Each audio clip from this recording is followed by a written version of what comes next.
बोल रहे थे कि बीजेपी आ रही है। ये सब बीजेपी के भक्त हैं। अच्छा, आप अखिलेश जी के भक्त हो गए। हमको कोई का भक्त नहीं है। हम की लड़ाई में तीसरे फायदा हो जाएगा। किसका? सपा कांग्रेस लड़ेगी, बीजेपी फायदा हो जाएगा। अच्छा, जहब की राजनीति फैलाने वाले कभी राज्य नहीं कर पाएंगे। रायबरेली का क्या विकास किया कांग्रेस ने, बताइए आप। रायबरेली कोई सड़क सही है? एम्स खोल दिया। सोनिया जी चाहते तो 5 साल में कंप्लीट होता, 20 साल लग गए। वोट बैंक निकाला जाएगा तो समझ में आ जाएगा, एक भी सीट नहीं मिलेगी कांग्रेस को। नहीं है। गुंडागर्दी की बात करने की जरूरत नहीं। ये एक क्रेज बनाया जा रहा है मीडिया में कि गुंडागर्दी है या नहीं है, मायने ये नहीं रखते। हमारे समाज में मतलब उत्तर प्रदेश में खासकर लोग कैसे जीवन व्यापन कर रहे हैं ये जरूरी है।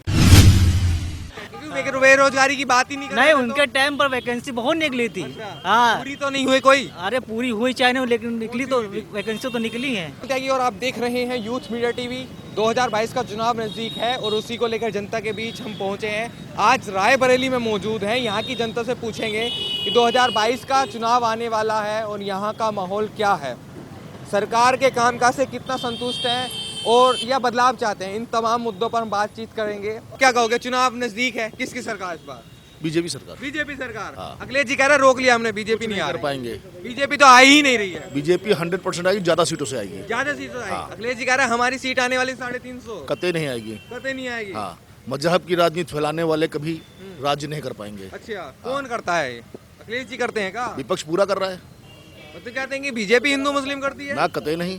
कतई नहीं है। कौन सा मुसलमान दुखी है बताइए बीजेपी सरकार में? अच्छा। हाँ, कोई दुखी हो तो बताइए। पर कहते तो हैं, आरोप तो लगता है ना। बीजेपी की जितनी स्कीमें हैं, मोदी की जितनी स्कीमें हैं, कौन सा मुसलमान नहीं लेता? किस घर में राशन नहीं पहुंचा, किस घर में कॉलोनी नहीं पहुंची?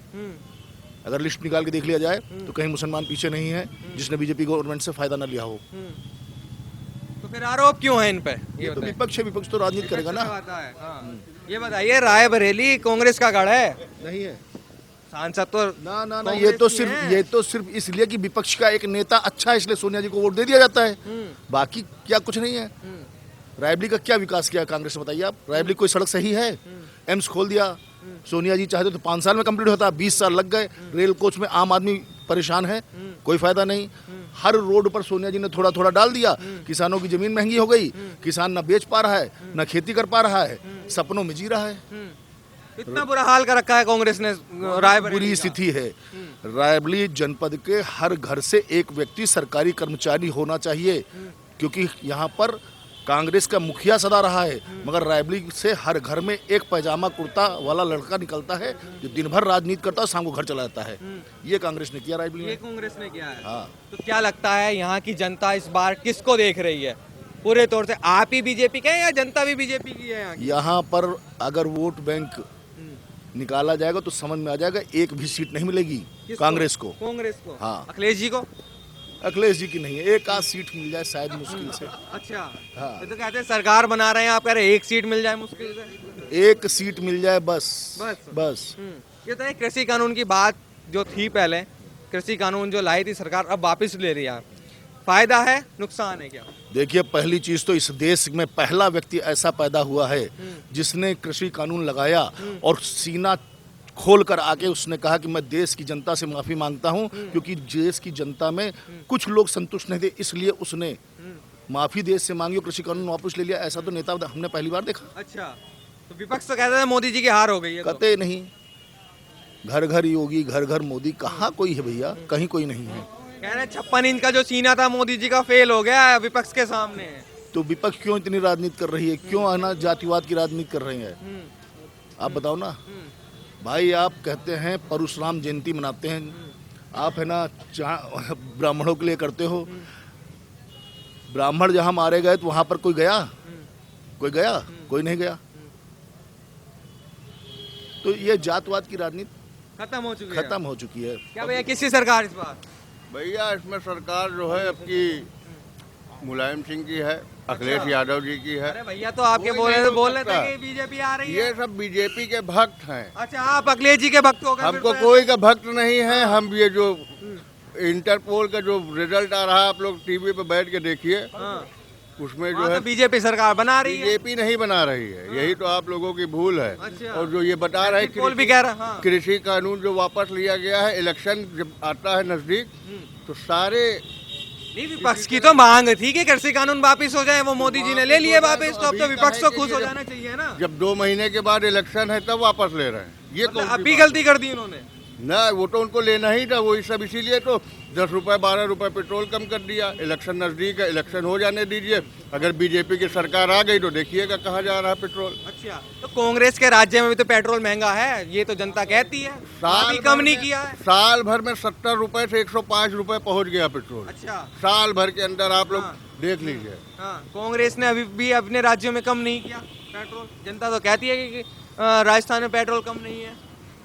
हम अपनी यूपी की बात जानते हैं, यूपी में रह रहे हैं तो यूपी की बात जान रहे हैं। अच्छा, बाकी जो है ये आप समझ लीजिए, सरकार में अब की जो है समाजवादी पक्का आनी है, उसको कोई नहीं रोक सकता, कोई नहीं रोक सकता, कोई नहीं रोक सकता। बस अच्छा। ये आप जो है वोटिंग का काका जी, इंतजार करिए। समाजवादी को कोई नहीं रोक रहा क्या इस बार? भैया अभी कहा नहीं सकता कुछ, अभी कुछ नहीं कहा सकता। किसकी सरकार बना रहे हो तो फिर? अब तो 50-50 की सरकार है जो 50-50 क्यों? उधर योगी जी कह रहे हैं हमारी पूरी सरकार बननी है। अब कोई निश्चित नहीं कर सकते अभी आप। पब्लिक का रुख रुझान किधर हो जाए कहा नहीं सकता। रायबरेली की जनता किधर, कांग्रेस भी है उधर, समाजवादी भी है, क्योंकि कांग्रेस का गढ़ दो है। की लड़ाई में तीसरे फायदा हो जाएगा। किसका? सापा कांग्रेस लड़ेगी, बीजेपी फायदा हो जाएगा। अच्छा, कांग्रेस ने विकास किया है क्योंकि गढ़ कांग्रेस का है यहाँ। विकास तो किया है भैया, लेकिन सब जो अधिकारी लोग हैं ना सब निकाल ले जाते, पूरा विकास नहीं हो पाया। अच्छा। पूरा पैसा नहीं लग पाया मार्केट में। गुंडागर्दी इन 5 सालों में कम हुई है या बढ़ी है? कुछ तो कम हुई है, कम हुई है। अखिलेश जी कहते हैं बढ़ाई है इन्होंने। नहीं कुछ कम हुई है। अखिलेश जी के राज में थी क्या गुंडागर्दी? अब भैया ये पब्लिक की करती है जो करती है। भैया अखिलेश जी तो गुंडागर्दी करते नहीं है, हाँ शासन उनका जरूर रहता है, हाँ। लेकिन सपोर्ट पुलिस वाले जितना चाहेंगे तो होगा, नहीं तो नहीं होगा। हम कुछ लगाना पड़ेगा सरकार को, जो कुछ लगाएगी उस गुंडागर्दी कम होगी। अब आ चुका है नजदीक, किसकी सरकार देख रहे हो इस बार 2022 में? मोदी जी, हाँ जी, मोदी जी मोदी जी नहीं, उत्तर प्रदेश का पूछ रहे हैं। योगी जी आ रहे हैं नहीं? बिल्कुल आ रहे हैं, इसमें क्या है? अखिलेश जी तो कह रहे हैं ये नहीं आने वाले। अब नहीं, बिल्कुल आएंगे, 110% श्योर है। श्योर हैं? बिल्कुल। अखिलेश जी तो उनके कह रहे हैं रोक लिया हमने। उनके आने से देखिए गुंडागर्दी खत्म हो गई है। अच्छा, गुंडागर्दी खत्म हो गई है बिल्कुल पूरी तरीके से। पूरी तरीके से। अखिलेश जी तो कह रहे हैं बाबा जी तो गुंडागर्दी कर रहे हैं। आदमी कह रहा है कि मोदी जी की सरकार बनने से हम परेशान हैं। हम पूछते हैं, ये बताइए जिसकी भी सरकार बनी है, कौन सी सरकार में इंसान खुश है? किसी की सरकार बनने पे इंसान खुश होता है? नहीं होता है, ठीक है। लेकिन मोदी जी की सरकार बनने से इंसान को तकलीफ हुई है। मैं आपसे पूछता हूँ, अगर आपकी तबीयत खराब हो जाए और आपके अगर इंजेक्शन लगाया जाए, पूछे डॉक्टर कि आपको दवाई दे दें कि इंजेक्शन, तो आप कहेंगे भैया इंजेक्शन लगा दे। तो इंजेक्शन लगाए, थोड़ा तकलीफ तो होगी ही, मगर आराम भी मिलेगा। आराम मिल रहा है। बिल्कुल मिल रहा है। अखिलेश जी तो कहते हैं बर्बाद है पूरा प्रदेश। अरे वो तो योगी जी के भैया राज में। देखिए, राजनीति एक ऐसी चीज है जिसके आगे पीछे आम जनता नहीं समझ सकती है, ठीक है ना। तो हम लोग तो फिलहाल बहुत अच्छे हैं और हम चाहते हैं कि मोदी जी बराबर ऐसे ही बने रहें और योगी जी उनका सहयोग इसी में करते रहें। अच्छा, गुंडागर्दी की बात होती थी पहले, गुंडागर्दी थी अब नहीं है, कैसे कहते हो, है गुंडागर्दी या नहीं? नहीं, गुंडागर्दी देखिए, गुंडागर्दी पहले के मुकाबले अब बिल्कुल ना के बराबर है, ये समझ लीजिए। बड़े बड़े जितने गुंडा लोग थे सब छुप छुपा के दबदबा के बैठे हैं जब से योगी जी ने कार्य संभाला। आपकी क्या राय है, किसका इस बार माहौल है? इस बार क्या कहते हैं, इस बार समाजवादी अखिलेश यादव मेरे हिसाब से सही किए सही किए हैं हैं। भाजपा के हिसाब से। हाँ। इस समय मेन मुद्दा क्या कहते हैं, बेरोजगारी का है। बेरोजगारी का हाँ, युवक बेरोजगार। अखिलेश जी बेरोजगारी कम कर पाएंगे क्या, ये बताइए? हाँ, क्यों नहीं कर पाएंगे? अच्छा, क्योंकि बेरोजगारी की बात ही नहीं कर नहीं, रहे तो। उनके टाइम पर वैकेंसी बहुत निकली थी। अच्छा, हाँ, पूरी तो नहीं हुई कोई? अरे पूरी हुई चाहे नहीं, लेकिन निकली तो, वैकेंसी तो निकली है। अच्छा, निकली है हाँ, निकली थी। भले से पूरी ना हुई हो। हाँ, वैकेंसी तो निकली थी। अच्छा, हाँ, और क्या कहते हैं, कांग्रेस भी सही है। भाजपा की सरकार क्या कहते हैं, इसमें बेरोजगारी बहुत है। युवाओं के लिए तो सब चीज प्राइवेट कर दे रहे हैं। अब क्या करें, अब सुपरवाइजर अखबार है। गुंडागर्दी की बात होती थी पहले, गुंडागर्दी थी, अब है गुंडागर्दी या नहीं? नहीं, गुंडागर्दी तो मानते हैं। खत्म हो गई है गुंडागर्दी? गुंडागर्दी तो मानते हैं। अखिलेश जी के राज में थी गुंडागर्दी? हाँ, उनकी है, लेकिन एक खाली बेरोजगारी का मुद्दा हमको खाली। सरकार किसकी बना रहे हो? सरकार अच्छी चल रही है, लेकिन हम चेंजेस चाहते हैं इसमें। चेंजेस चाहते हैं, किस वजह से चाहते हैं? एजुकेशन सेक्टर में काफ़ी चेंजेस होना चाहिए। अच्छा, तो उसका रिजल्ट नहीं आ रहा है एजुकेशन का, मतलब पढ़ लिख के काफ़ी बेरोजगार हैं लोग। बेरोजगारी हो गई है, सबसे मेन मुद्दा यही है। यही मुद्दा है। हाँ। आप क्या कहोगे भैया? किसकी सरकार इस बार? सरकार किसी की भी हो, लेकिन एजुकेशन सिस्टम पे इन्हें ध्यान देना चाहिए। नहीं है। गुंडागर्दी की बात करने की जरूरत नहीं, ये एक क्रेज बनाया जा रहा है मीडिया में कि गुंडागर्दी है या नहीं है, मायने ये नहीं रखते। हमारे समाज में मतलब उत्तर प्रदेश में खासकर लोग कैसे जीवन व्यापन कर रहे हैं ये जरूरी है। ये आज जरूरी है। हाँ, ये जरूरी। गुंडागर्दी की रही बात, ये एक मीडिया में ट्रेंड बनाया जा रहा है कि गुंडागर्दी को कंट्रोल करने के लिए सरकार नहीं है, हमारे जीवन व्यापन करने के लिए, खुशहाल जिंदगी जीने के लिए वो भी जरूरी है ना, बिल्कुल बिल्कुल सब कुछ होगा आपके पास। और क्या जरूरी है। गुंडागर्दी भी लगाम लगनी जरूरी है ना? गुंडागर्दी लगाम पहले भी थी और अब भी है, ऐसा नहीं है।